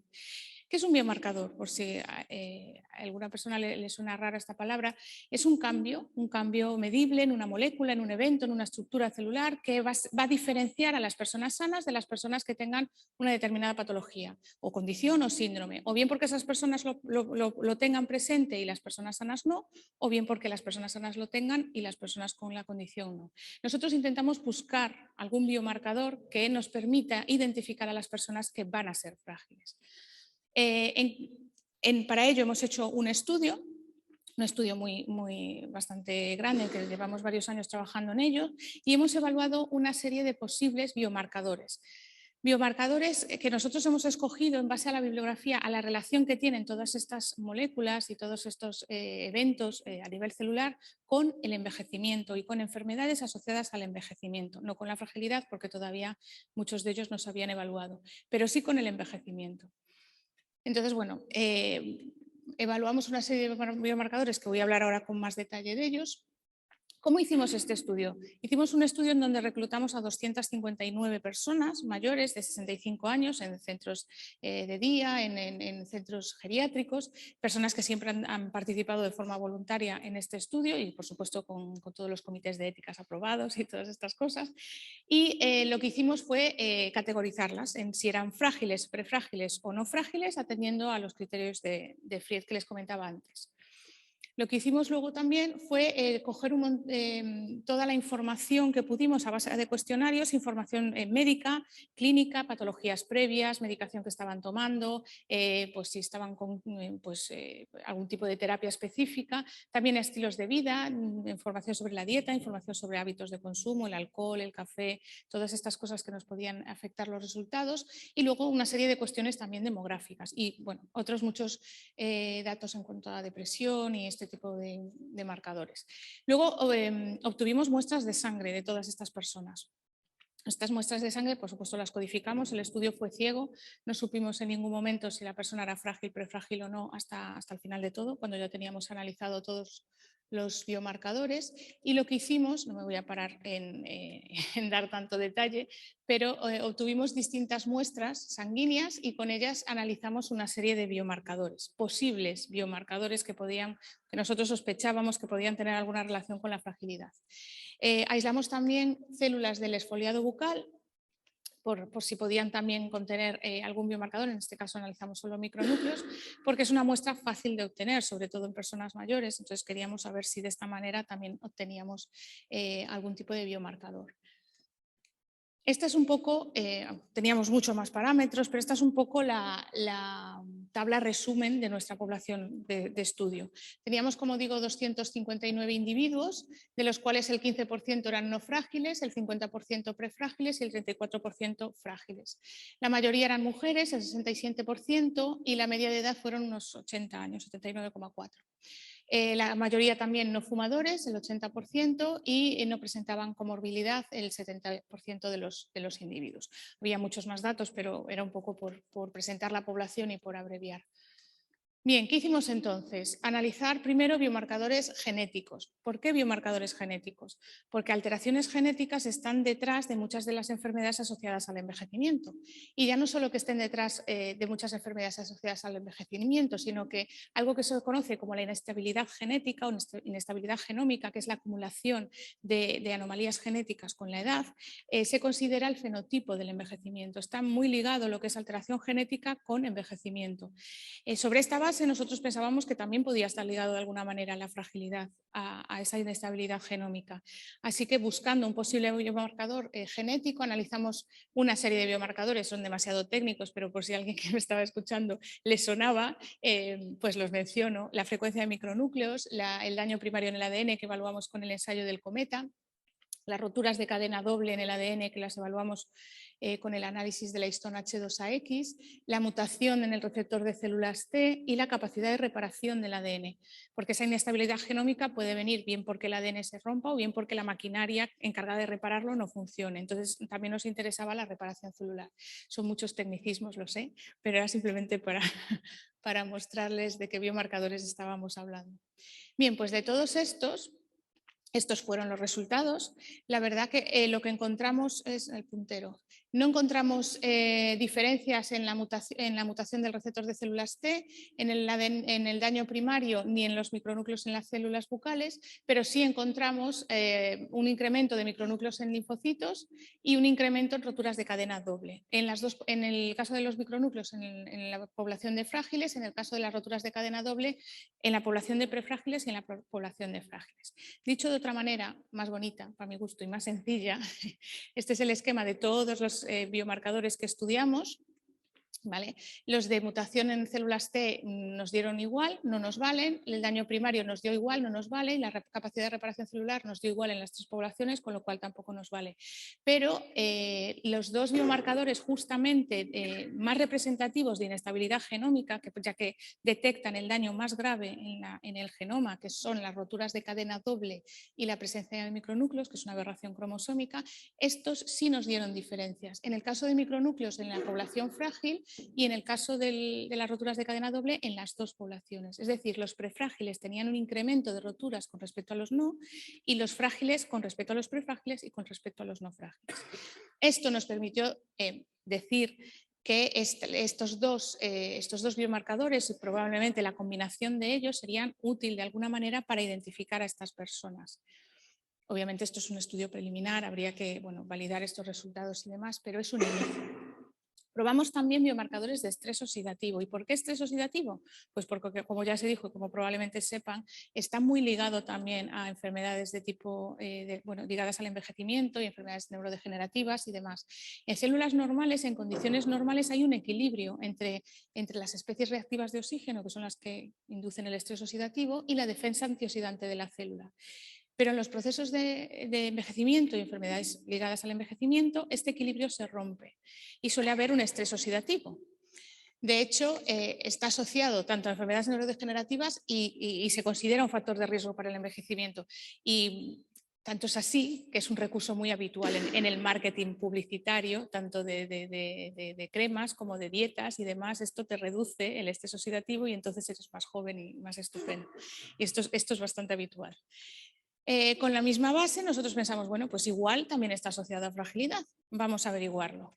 Para eso evaluamos 3 posibles biomarcadores. En concreto, los niveles de especies reactivas de oxígeno, la capacidad antioxidante total y el daño oxidativo en el ADN. De nuevo, los comento pues, para que se sepa un poco qué miramos, pero en este caso, estos son los resultados, no obtuvimos diferencia en ningún caso para ninguno de los 3 biomarcadores en las 3 poblaciones. Así que el estrés oxidativo no nos vale, por lo menos para los 3 biomarcadores que nosotros evaluamos. Hay otros muchos que se podrían estudiar. Avanzamos entonces con biomarcadores de tipo endocrino. De nuevo, hay una base de que con el envejecimiento hay hormonas que se alteran, niveles hormonales que se alteran. De hecho, se habla de un proceso de endocrinosenescencia. Hay algunas que disminuyen, como la hormona del crecimiento, la testosterona o los estrógenos, y hay otras que aumentan su presencia como hormonas circulantes. Esto nos hizo pensar que igual también podía haber una alta probabilidad de que existiese un link entre variaciones a nivel hormonal y fragilidad. Y de nuevo, en este caso, lo que evaluamos fue los niveles de cortisol. Elegimos el cortisol porque esta hormona está muy relacionada con el catabolismo. Su nivel, la elevada presencia de cortisol activa el catabolismo, que es a su vez el que va a estar relacionado con la pérdida de masa muscular, la pérdida de peso, etcétera, que como recordarán es una de las bases de la fragilidad. Entonces, viendo todo esto, supusimos, bueno, pues igual sí que está asociada, vamos a mirar. Analizamos el cortisol en las 3 poblaciones y vemos un aumento progresivo de los niveles de cortisol con relación a la fragilidad, es significativo en la población de frágiles. Es decir, los frágiles presentan niveles más altos de cortisol en comparación con los prefrágiles y en comparación con los no frágiles. Con lo cual, el cortisol también podría estudiarse como posible biomarcador. Y por último miramos los biomarcadores inmunológicos. Dentro de todos los posibles biomarcadores, estos eran quizá los que tenían alguna más bibliografía que apoyaba su posible uso como biomarcadores. Eran casi los únicos experimentos que se habían hecho hasta que nosotros hicimos nuestro estudio, aunque no había mucho al respecto. ¿Por qué los cogimos? Bueno, porque está bastante también documentada el declive del sistema inmunológico a medida que se envejece. Es algo que se conoce como inmunosenescencia, varias funciones del sistema inmunológico van descendiendo, la capacidad de activación de los linfocitos B, la capacidad de producción de linfocitos T, la actividad fagocítica. Entonces, también era posible esa relación de alteraciones en el sistema inmunológico con fragilidad. También un proceso que se conoce como inflammaging, es una respuesta inflamatoria anormal que tiene lugar en personas mayores, que no reacciona, su sistema inmunológico no reacciona ante los agentes externos como lo hace el de una persona joven. Entonces sospechábamos que ahí podía haber algo. Analizamos varios biomarcadores inmunológicos, como digo, de estos hicimos... perdón, no fui yo, creo. ¿Fui yo? O ya se me ha pasado el tiempo, igual ya... Como en los Oscars, me bajan el micro y ya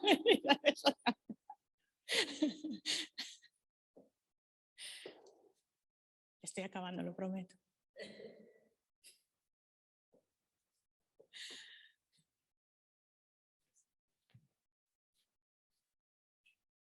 ¿Soy yo? Ya voy, ya voy.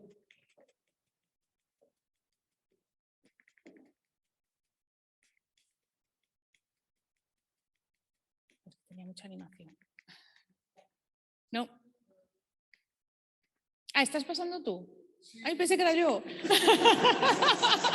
Y yo aquí toda feliz. Perdón. Entonces, que no me va esto. Estaba en esto, sí. A ver. No. Ay, ¿será esto que se ha ido la pila o algo? Sí, no va.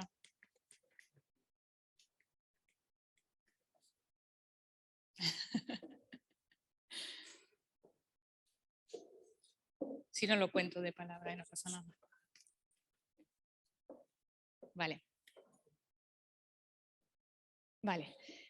Bien, de nuevo evaluamos una batería de posibles biomarcadores inmunológicos. No voy a entrar tampoco en mucho detalle de lo que eran, pero simplemente mencionarlos: poblaciones linfocitarias, porcentaje de linfocitos T, de linfocitos B, del natural killer, moléculas de activación inmunológica. Bueno, hay muchísimas, elegimos moléculas relacionadas con el metabolismo del triptófano, que es un aminoácido cuya degradación está también muy relacionada con enfermedades neurodegenerativas, por eso escogimos estas moléculas, y una serie de mediadores inflamatorios, que también hay muchísimos. Nosotros escogimos algunos que ya empezaba a haber algún estudio que apuntaba a maneras con ellos. Entonces nos pareció interesante evaluar estos tres.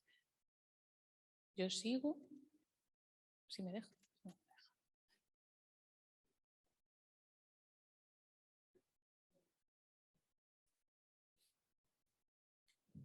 Vale.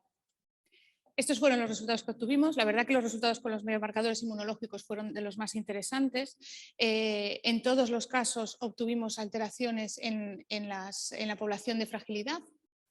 Estos dos biomarcadores, neopterina y el ratio quinonenina-triptófano, aumentaban en la población de frágiles y el triptófano disminuía.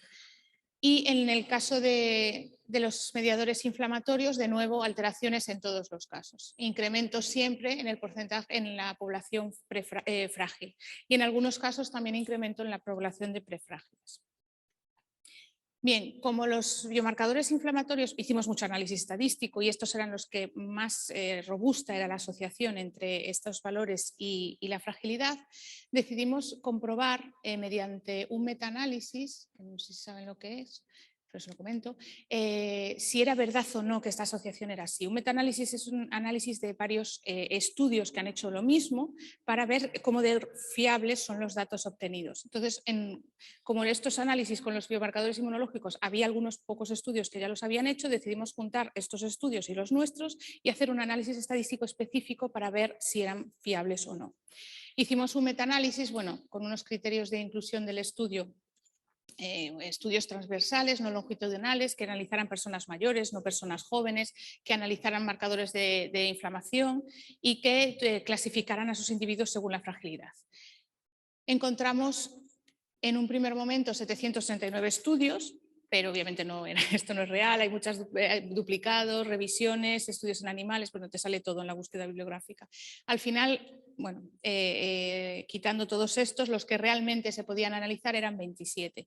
En esos 27, 15 analizaron la proteína C reactiva, 16 la interleuquina 6 y 8 el factor de necrosis tumoral alfa, 3 moléculas de inflamación. Y al igual que en nuestro estudio, ellos también, con todo el análisis que hicimos, el análisis estadístico, confirmamos que efectivamente había un incremento significativo de estas dos moléculas, tanto en prefrágiles como en frágiles. O sea que cualquiera de las dos sería un buen biomarcador de fragilidad. No obstante de decir que no pudimos analizar el que nosotros encontramos como biomarcador más fuerte, que fue una molécula que analizamos, creo que en exclusividad nosotros, no sé si había un estudio solamente previo, y no lo pudimos incluir en el metaanálisis porque tiene que haber un mínimo de 7 o 8 estudios para poder analizarlos. Pero a nosotros realmente lo que más especificidad y sensibilidad nos dio como biomarcador fue el receptor, la unidad del receptor 2 del factor de necrosis tumoral alfa, una molécula que tenía mucha afinidad detectando tanto personas frágiles como personas prefrágiles. Bien, y ya para terminar, simplemente quiero que se queden con las ideas de que la edad cronológica ya no es una manera de identificar el envejecimiento de las personas, es más útil identificarlos con la edad biológica o con la fragilidad, que la fragilidad tiene muchísimos beneficios de cara a organizar políticas sanitarias y políticas públicas de intervención social, etc. Entonces, identificar a personas frágiles puede ser muy útil, ya no solo para la persona, sino para la sociedad. Y dentro de todos los marcadores, los marcadores actuales que existen de fragilidad no nos valen, porque nos valen, pero ya detectas cuando la persona es frágil, con lo cual te deja muy poco margen de maniobra para actuar. Sería interesante desarrollar biomarcadores, y de toda la gama de biomarcadores que nosotros evaluamos, los de estrés oxidativo y capacidad antioxidante no valdrían, pero de los genéticos, inmunológicos y cortisol sí que hay muchos que podríamos investigar en esta línea, porque parece que sí apuntan maneras. Y simplemente decir que el estudio que les acabo de comentar está terminado, pero estamos actualmente iniciando la continuación de este estudio porque tuvo buenísima acogida a nivel internacional y en comunidad científica y en casi todo donde nos hemos presentado. Ha gustado muchísimo, estamos iniciando ahora la continuación, un poco para confirmar si esto que hemos visto es así, ampliando también el número de personas, ampliando también los biomarcadores, analizando unos nuevos y validando los que ya teníamos, y esta vez también teniendo en cuenta la fragilidad cognitiva, que antes no, en el primer estudio de aquella no se hablaba tanto de la fragilidad cognitiva, ahora sí, y estamos también categorizando a la gente según su deterioro cognitivo. Obviamente, como decía Carlos, la ciencia no se hace de manera individual. Este trabajo tiene muchísima gente que ha participado, ya no solo 3 grupos de investigación de la Universidad de A Coruña, donde pertenezco, sino también 2 grupos extranjeros, uno en Italia y otro en Austria, a los que les agradecemos muchísimo la colaboración, y también a la Xunta de Galicia, que colaboró financiando, claro, todo lo que hemos hecho aquí. Muchísimas gracias y a su disposición.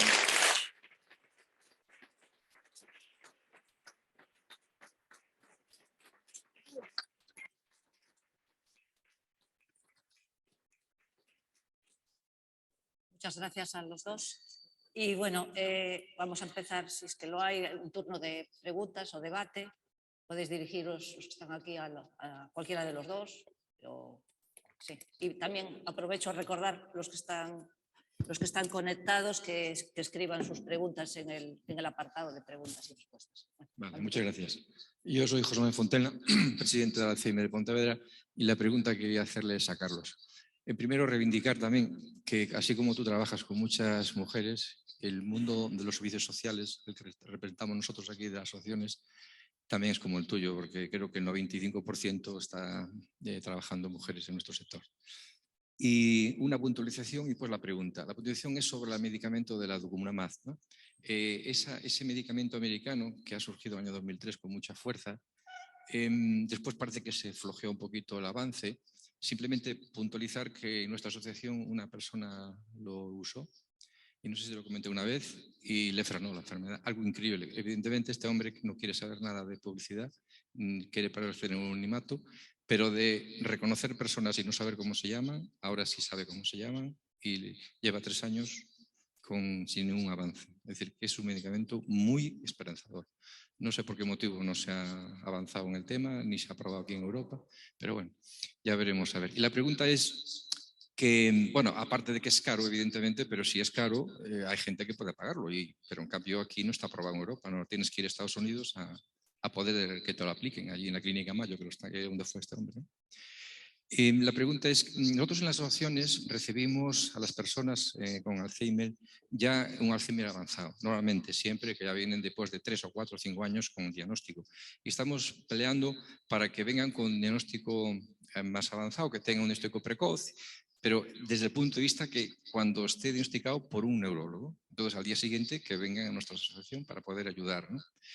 Entonces ahí entra en conación los nuevos avances de la medicina hoy en día, que es la inteligencia artificial y los biomarcadores. Y eso, desde el punto de vista de usuario, me da mucho miedo. ¿Y por qué lo digo?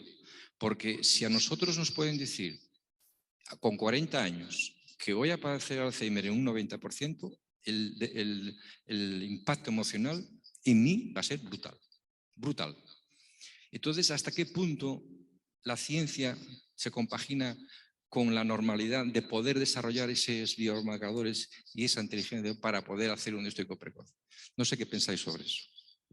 Bueno, con respecto a la primera pregunta, la razón sobre todo es económica, ¿no? Y no porque no lo pueda pagar, sino porque si la FDA lo aprueba y luego la EMA lo aprueba, ¿no? Bueno, la EMA es la europea y luego entraría en cada país, implicaría que sería el único y primer fármaco para tratar la enfermedad de Alzheimer, ¿no?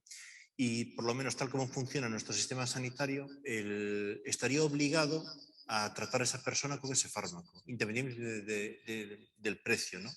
Cuando hay muchos o varios, ¿no? Por ejemplo, un antidepresivo, ¿no? Pues ahí sí que en nuestro caso es el Sergas, pero no, depende de cada comunidad autónoma, establece un rango de precios y digamos, y a quién dar y quién no dar un tipo de fármaco. Pero cuando es el único, implicaría que estarían obligados a tener que hacerlo. Y eso lo que hacen es un balance de vale, las mejoras que hacen, porque sí que es verdad, igual que eso, hay muchos, ¿no? El ensayo clínico a mí tiene buena pinta, porque aunque a nivel de media lo detiene, A mí me parece muy importante eso. Le dejo ya al margen de si empeora o no mejora, lo que sea. Tal. Solo el hecho de detener la enfermedad, pues lo decía, es un continuo.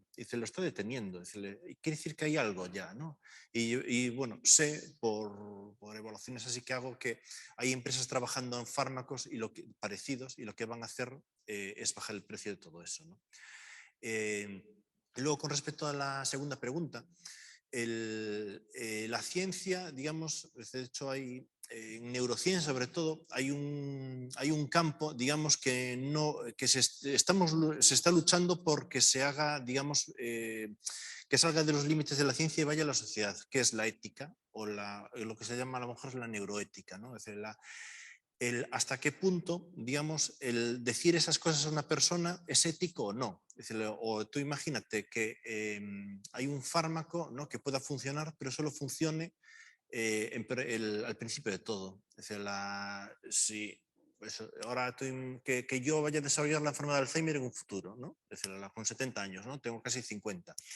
Dice, si ahora me tratan con un fármaco tiene efectos secundarios, todos. Entonces esto es un equilibrio. Entonces, si yo ya sé el resultado del fármaco, vale. Dice, pero si no lo sé, ¿hasta qué punto es ético el hacer esa lucha, digamos, de efectos positivos o negativos, ¿no? Y ahí es donde la ciencia, digamos, tiene que ir muy de la mano de la ética y de la sociedad, ¿no? Es decir, para que se combine todo eso, es decir, y una persona pueda tener ese derecho a saberlo, pero también pueda tener ese derecho a no saberlo. Es decir, porque eso es también cuando, por ejemplo, en investigación es muy típico de, bueno, se trabajan con parámetros que no se usan en la clínica y tú, un paciente, le dices, ¿quieres saber si esta información qué va a significar y va a ser relevante para ti o no? De hecho, mucha gente dice, yo no quiero saber nada. Pero eso es un aspecto, digamos, que hay que tocar. Pero lo que pasa es que para llegar a ese punto tienes que hacerlo, ¿no? Ella está hablando de biomarcadores, yo estoy hablando de biomarcadores. ¿Por qué? Porque cuando sacamos ese fármaco, por ejemplo, el aducanumab, por ejemplo, o cualquier otro, se le van a llegar fármacos seguro. Para que funcionen en aspectos como, pues en mi campo, como es el trastorno mental o el Alzheimer o las demencias, ¿no? O como es el de ya la fragilidad, tienes que llegar lo antes posible para que el cuerpo no esté tan, digamos, deteriorado que sea imposible, digamos, el tocarlo. Entonces, claro, eso implica el hacer un diagnóstico, o más que un diagnóstico, a lo mejor un aviso, ¿no? Un factor de riesgo importante para que puedas tener a lo mejor una respuesta. Tú puedes luego saber el querer saberlo o no, pero ahí es un dilema ético que, de hecho, lo importante es hablarlo. Porque mientras no empecemos a discutirlo, y no solo en nuestro campo, sino en el campo, digamos, de la sociedad tiene que tener derecho a participar en estos dilemas.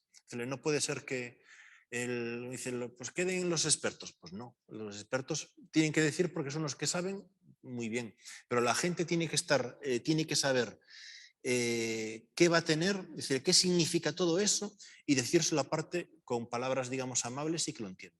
Y tiene que participar en eso. Y luego llegar a un acuerdo de si eso hay que decirlo o no hay que decirlo, o lo que sea.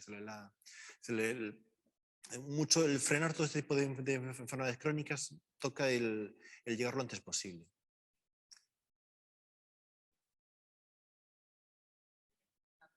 Bueno, la pregunta, ¿qué opinas? Hace muchos años se decía que había un componente hereditario. Incluso familias que decían, es que en mi familia ya hay mi abuela, Alzheimer y tal, entonces que había una... ¿Y ahora qué? ¿Hay algo de eso? El Alzheimer genético es una enfermedad rara. No, y de hecho hay muy poquitos casos en Galicia o en España, ¿no? Es por mutaciones y eso es muy raro. ¿Qué ocurre? Que hay factores de riesgo. Entonces, los factores de riesgo lo que implican que esos factores genéticos, digamos, que no vas a desarrollar la enfermedad, pero con el ambiente puede hacer que te predispongan a tenerlo. Pero eso que te puede predisponer a tener a lo mejor un tipo de enfermedad te está protegiendo de otros, ¿no? Es un poco la parte de la evolución, digamos, humana, ¿no? No es la causa. Lo que sucede es que, un poco como decía, ya que la pirámide se invirtió, entonces, ¿qué es lo que ocurre? Que ahora encima, digamos, de un hijo, tienes un montón de gente mayor que a nada que te empiecen a salir enfermedades por ahí, que todos las tenemos, de repente te dices, ostras, aquí de repente estoy predispuesto a tener un montón de cosas, ¿no?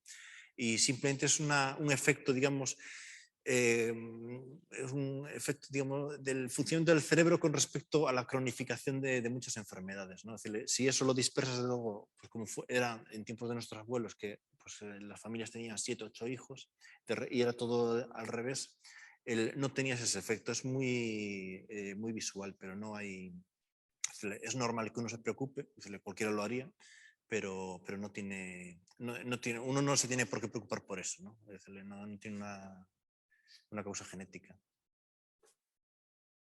¿Y qué biomarcador recomendarías para una persona joven? Así, para no hacer mucho, o sea, como tú, por ejemplo. Es que de momento no existen biomarcadores. No, pero bueno, no, ni que bueno, de todos estos, o qué análisis harías. Ahora se está trabajando, digamos, que es un poco en hacer análisis, digamos, de moleculares en diferentes tipos de muestra. Interviene mucho el sistema inmune, ¿no? Como sí. Ella lo dejó clarísimo, ¿no? Pero interviene mucho luego, pues si analizas, por ejemplo, la saliva, pero hay que buscar muestras sencillas. Y lo que toca ahora es buscar cosas nuevas. Se analizaron muchos genes, analizaron proteínas así muy más concretas y tal. Hay cambios, pero no valen como para... Porque un biomarcador implica hacer un diagnóstico. A mí me pueden subir los niveles de una proteína por la edad, por lo que sea, pero no tienen por qué implicar una enfermedad, aunque se me asocie, ¿no? Entonces, un biomarcador será un panel de biomarcadores. Sí. Y la cuestión es que ahora mismo no existen. Es algo en lo que se lleva un poco haciendo estos últimos años, porque ese cambio, esa apuesta, digamos que lo está dando es tecnológico. Ahora en la neurociencia lo que está avanzando muchísimo y se necesita que haya mucho más, son otros campos como la ingeniería, las matemáticas, la física, la informática. Todo eso tiene que avanzar ahora mucho para que luego se retome toda la cantidad de datos biológicos que hay y se puedan establecer nuevas ideas. Pero veamos, de momento lo que no hay, un neurólogo, un psiquiatra, te sigue haciendo una evaluación clínica y es muy lo que puede percibir él con una entrevista, ¿no? Sí.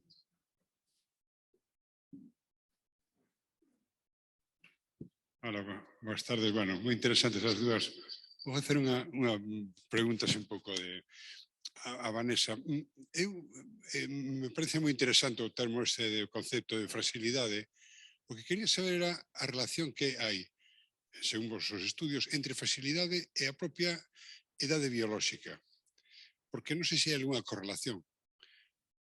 É dicir, todos estes indicadores, a relación de biomarcadores, isto evoluciona coa idade de unha persoa normal. Entón, isto desa fracción que hai de persoas frágiles, de persoas prefrágiles e non frágiles, que correlación hai entre esa evolución e a propia idade biolóxica? Hai alguna relación estatísticamente?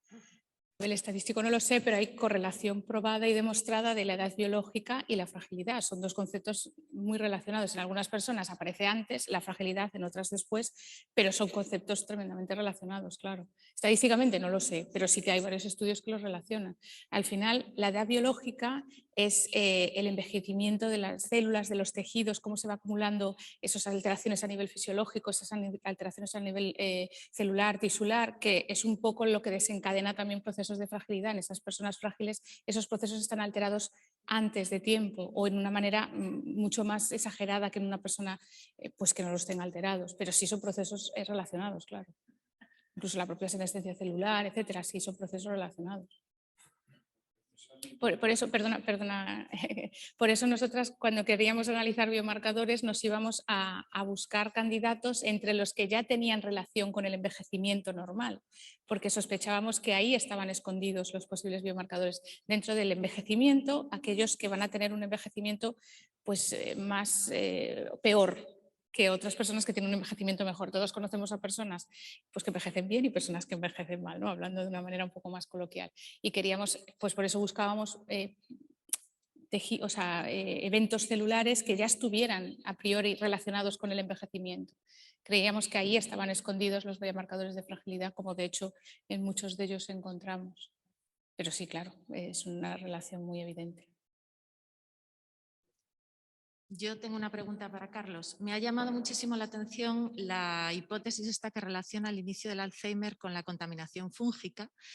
Entonces, ligándolo un poco con esa segunda parte del estudio de las monjas en donde analizaban las cartas, ¿cómo puede ser eso? Quiero decir, ¿puede ser que haya un inicio causal, que realmente en esas monjas ya hubiera esa contaminación fúngica en tan cortas edades y fuese eso lo que estuviese motivando las diferencias en la escritura de las cartas?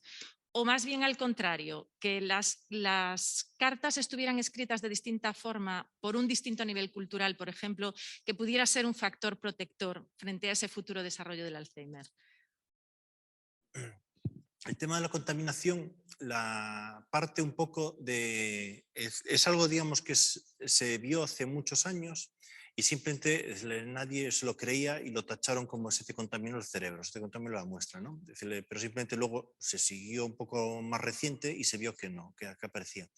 Pero, por ejemplo, hay un estudio de un grupo español que demostró que a raíz, digamos, de infecciones, digamos, que ocurren a nivel intestinal, de repente se empieza a entrar amiloide y lipopolisacárido, que el lipopolisacárido viene de las bacterias y te provoca una inflamación, ¿no?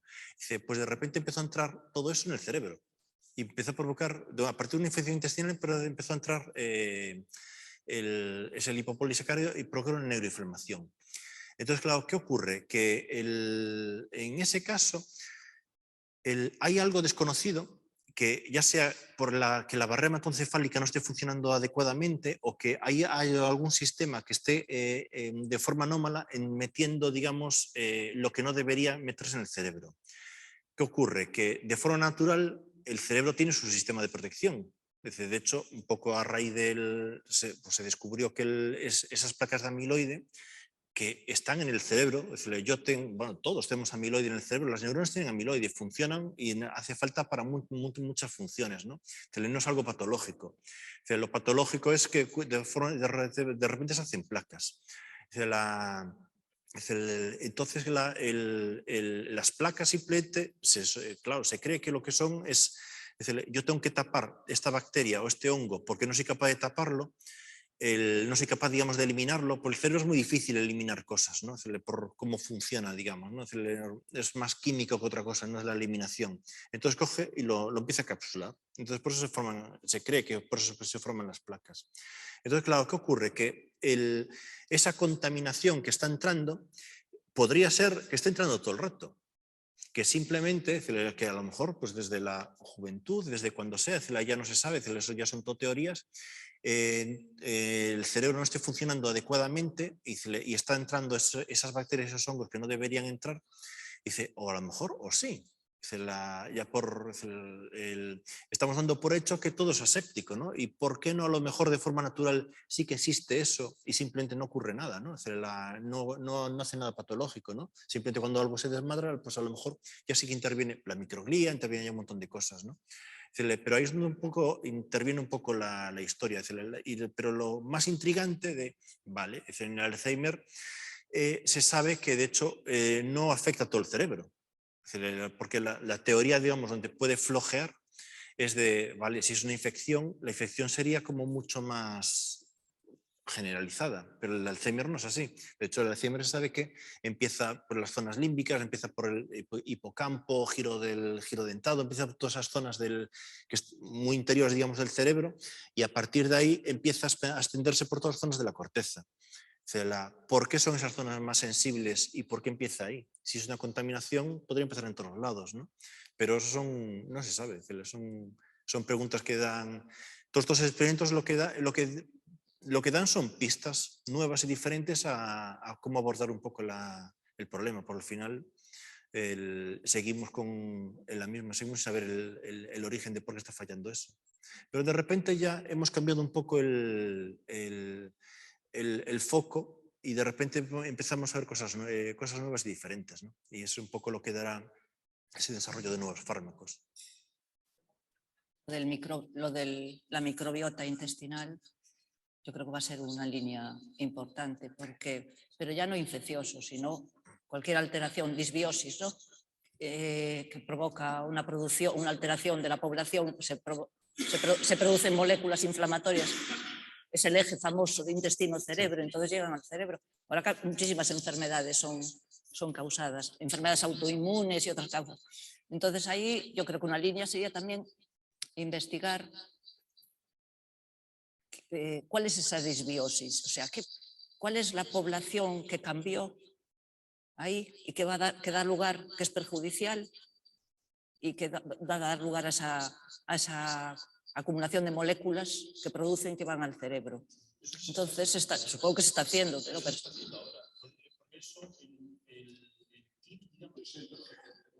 73,1. Entón a pregunta é se estes índices de facilidade, non sei se está xa estudiado en algún punto ou algún estudio feito nesta liña, de que permita a definición do que é unha persoa prevella e bella. Porque isto é, incluso se pode personalizar, é dicir, esta persoa se ten que xubilar aos 32 anos porque xa é prefácil e outra pode estar aos 93. É unha... Si hai cuantitativamente algún estudio sobre estes factores. No hay ningún estudio en esta línea, pero eso es un poco la idea. Cuando hablo de que igual la edad a día de hoy, la edad biológica, o sea, la edad cronológica no significa nada, de cara a establecer políticas sanitarias, políticas sociales, etcétera. Has dado un ejemplo perfecto, los 65 años para jubilarse. Hay personas con 65 años que están estupendamente y podrían trabajar si quisieran igual mucho más. Hay personas que con 65 años ya llevan 10 que no pueden hacer. Tenemos ahí un debate. Sí. Claro, o sea, sí, es efectivamente. La idea es clasificar, que llegue un momento en que usemos una información bastante más fiable de cara a establecer estas medidas, no una edad completamente arbitraria, sino esa es un poco la idea. Sí, a día de hoy no lo hay, pero hacia ahí es hacia donde vamos. Pero sí. Bueno, ¿algún comentario más? Sí, bueno, primero, gracias. Hoy sale por internet. Si sale por internet hai que falar aquí neste aparato.